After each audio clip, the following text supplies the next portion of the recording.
అందరికీ నమస్కారం. నేను మీ లక్ష్మి. జ్యోతిష్య శాస్త్ర పండితులు, వాస్తు శిక్షణ నిపుణులు, లలితాదేవి ఉపాసకులు బ్రహ్మశ్రీ నానాజీ పట్నాయక్ గారు ప్రస్తుతం నాతో పాటుగా ఉన్నారు. మాట్లాడుతూ నమస్కారం గురుజీ. శ్రీమాత్రే నమః. గురుజీ, వస్తున్న ఉగాదిన విశ్వవసునామ సంవత్సరం వస్తుంది. సో అసలు ఉగాది అంటే సాధారణంగా మనకి పచ్చడే గుర్తొస్తుంది. అసలు ఉగాది రోజున ఎటువంటి నియమాలను పాటించాలి, ఎలాంటి పనులను చేయకూడదు అనేది మీ మాటల్లో ఒకసారి. ఫస్ట్ ఆఫ్ ఆల్ ఏంటంటే అమ్మ, ఉగాది వచ్చినా మనకి న్యూ ఇయర్ మారుతున్నా ప్రతి ఒక్కరికి ఒక ఆశ ఉంటుంది.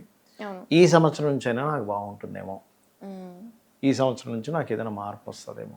మనిషి ఆశాజీవి ఉండాలి కూడా. ఆశతోనే మనిషి బతుకుతాం. దాని గురించే మనం ఏం చేస్తే బాగుంటుంది, టెంపుల్కి వెళ్తాం ఆ రోజు, ఆలయానికి వెళ్ళి వచ్చేస్తాం. ఉగాది రోజు వెళ్ళేసి వస్తే నాకు అంత మంచి జరుగుతుంది అనే ఒక భావనతో. కానీ ఇక్కడ ఏంటంటే ఎప్పుడైనా గుర్తుపెట్టుకోవాల్సినటువంటిది, మీకు కొన్ని మార్పులు ఆ రోజు నుంచి చేస్తే ఖచ్చితంగా మీకు ఏ సంవత్సరం వచ్చినా బాగుంటుంది, గుర్తుపెట్టుకోండి. అయితే గత సంవత్సరం మనకి ఇప్పుడు గడిచినటువంటిది క్రోధి, నెక్స్ట్ విశ్వవసు. క్రోధినామ సంవత్సరం మొత్తం మనం గొడవలు చూశారు కదా, మొత్తం గొడవలే. ఎందుకు? కుజుడు అధిపతి, దీనికి రవి అధిపతి. రవి అన్నప్పుడు కొంచెం గవర్నమెంట్ కొన్ని అధికారికి సంబంధించిన విషయాల్లో కొంత స్ట్రిక్ట్గా ఉండడం, ఇట్లాంటివన్నీ ఉంటాయి. కాకపోతే మనం ఈ బుధుడు నీచంలో ఉన్నందుకు ఆల్రెడీ అది క్రోధినామ సంవత్సరానికి ముందు, విశ్వవసు నామ సంవత్సరం ముందు నుంచే స్టార్ట్ అయిపోయింది. బుధుడు నీచంలో ఉన్నాడు కాబట్టి షేర్ మార్కెట్లో విదేశాల్లో అప్ అండ్ డౌన్స్ రావడము, అదేవిధంగా ఆర్థిక మాన్యాలు రావడం విదేశాలకి, ఇట్లాంటివన్నీ జరుగుతూనే ఉంటుంది. ఇస్తుంటాడు. మనం ఆల్రెడీ అందుకే 20 రోజుల క్రితమే చెప్పుకున్నాం ఈ విషయం మనం. అయితే ఇక్కడ ఈ విశ్వవసు నామ సంవత్సరం కానివ్వండి, ఏ సంవత్సరం కానివ్వండి, కొన్ని పాటించగలిగితే 100% మీ లైఫ్ బాగుంటుంది.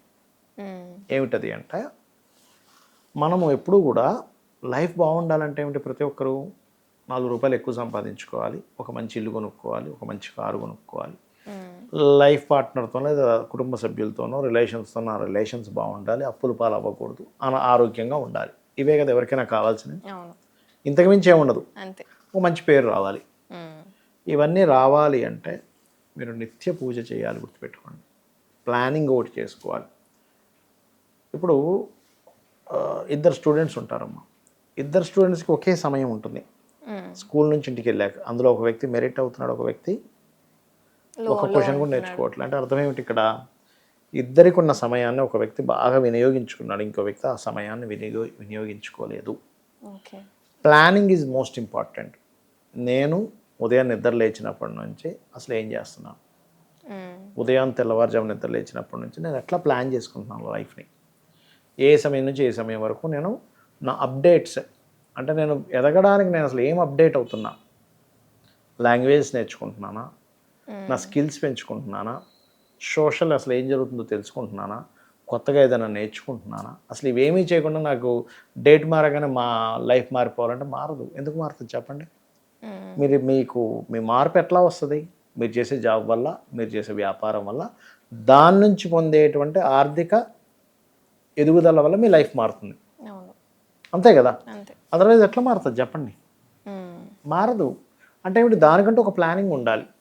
మరి మీరు ఏమండి దీనికి ప్లానింగ్ ఉండాలన్నారు, మరి దేవతారాధన కూడా చేయాలన్నారు. ఎందుకు అంటే అన్నీ నీ చేతుల్లో లేవు. నీకు అంటే అదృష్టం కాదు అది. అదృష్టాన్ని అసలు నేను నమ్మను, మీరు నమ్ముతారని నమ్మను. అదృష్టం అనేది వర్డ్ నేను నమ్మను. నమ్మేది కేవలం ఒకటే, నువ్వు గనక భగవంతుడిని పట్టుకుంటే, భగవంతుడు అనుగ్రహిస్తే అది అదృష్టం. భగవత్ అనుగ్రహం లేకపోతే అది అదృష్టం కాదు. అలాగే అంటున్నాను గురుజీ, ఆయన రూపంలో వస్తాడు అనేది. ఎందుకంటే అదృష్టాన్ని నమ్ముకుంటూ కూర్చుంటే ఎవరు పైకి రారు, గుర్తుపెట్టుకోండి. అదృష్టం ఉంటుంది, ఉండదని కాదు. ఎవరికి పూర్వజన్మలో చేసిన పుణ్యం బట్టి అదృష్టం వస్తుంది. అదృష్టం అంటే కనబడనటువంటిది, దృశ్యము కానిది అదృష్టము, దృశ్యము కానిది అదృష్టం. నేనేమంటానంటే ఎలాంటి వాటిలో అదృష్టాలను నమ్మొద్దు అంటానంటే, ఇప్పుడు పేకాట ఆడుతుంటాడు, ఫోన్స్లో పేకాట, అసలు ఎంత సిల్లీ అమ్మ. అసలు అది ఒక కంప్యూటర్కి ఏ ముక్క వేయాలో దానికి తెలీదా? అందరి ముక్కలు దానికి కనబడుతుంటాయి, ఎవరెవరిని ఏమేం చేయాలో అది చేస్తూ ఉంటుంది కంప్యూటర్. అవునా? ఈ క్రికెట్ బెట్టింగ్లు ఆడతారు, అసలు వాడెవడో ఎక్కడో స్టేడియంలో కొట్టేదానికి నువ్వేం కష్టపడుతున్నావు? షేర్ మార్కెట్ నీ చేతిలో లేదు.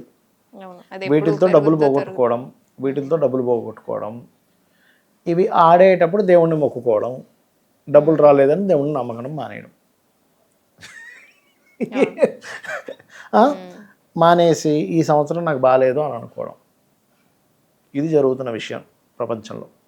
ఇది ఒక ఎత్తు అయితే, అసలు నీకు ఎంత ఆదాయం వస్తుంది అనే క్యాలిక్యులేషన్ లేకుండా క్రెడిట్ కార్డ్స్ వాడేయడం, కార్డ్స్ అప్పులు కట్టలేక ఆత్మహత్యలు చేసుకోవడం, నా లైఫ్ బాగాలేదనుకోవడం.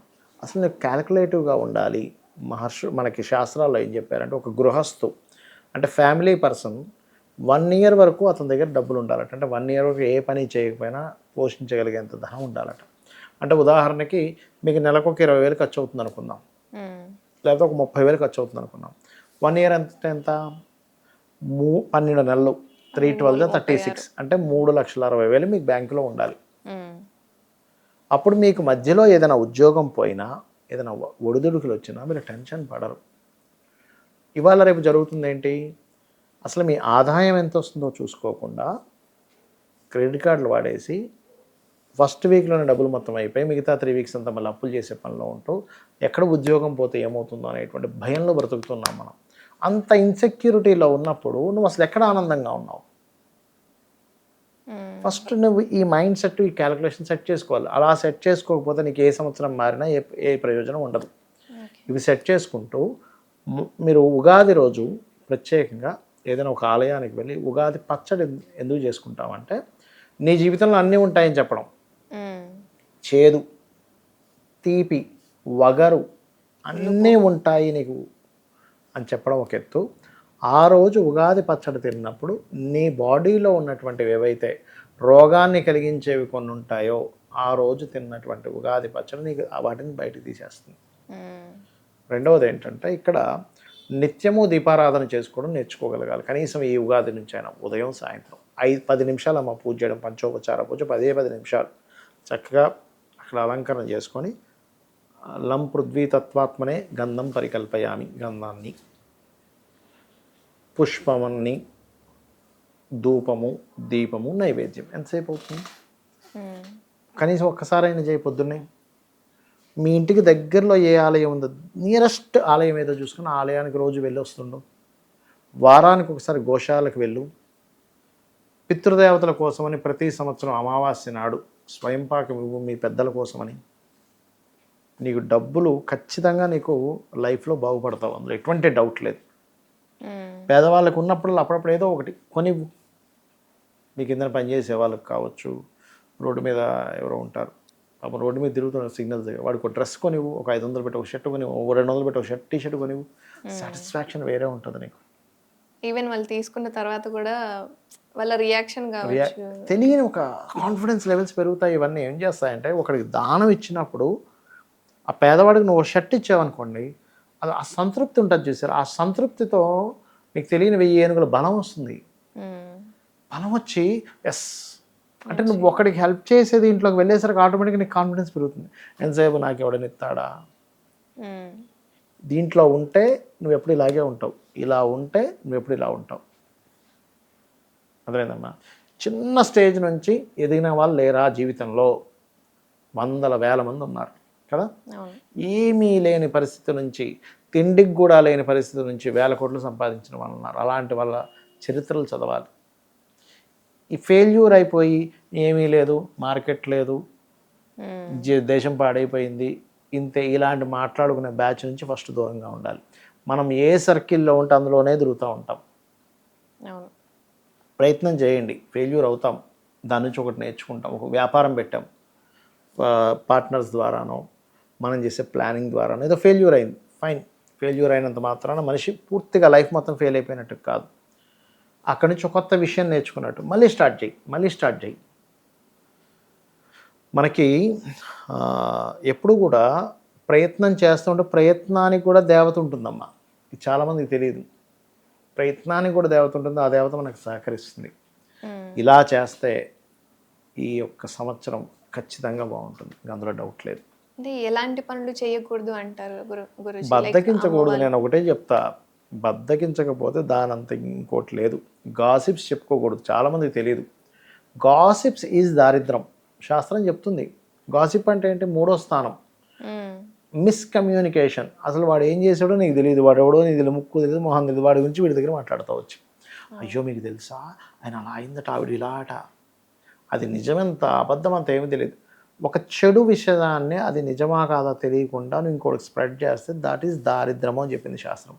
దరిద్రం ఎక్కడి నుంచో రాదు, చెడు విషయాన్ని అంటే నిజంగా అది జెన్యూన్ అనుకోండి మీరు చెప్పొచ్చు. అంటే ఎలాంటివి?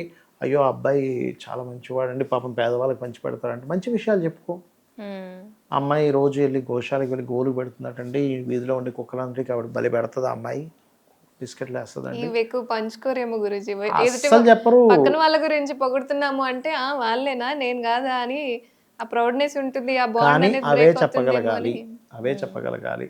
అయ్యో ఆ అమ్మాయి ముసలి వాళ్ళకి ఏవో పంచి పెడుతుంటుందండి, అక్కడికి వెళ్తుందండి. ఏం పోయింది నీకు? నీకేం పోతుంది చెప్పండి? మ్మ్. కానీ చెడు చెప్పేసుకొని ఆనందపడిపోతారు చూసారా, అది పెద్ద దరిద్రం. ఆ దరిద్రం ఎంత వెంటాడుతుంటుందంటే మనిషికి ఇంక అసలు అడగొద్దు. ధన్యవాదాలు గురుజీ. శ్రీమాత్రే నమః.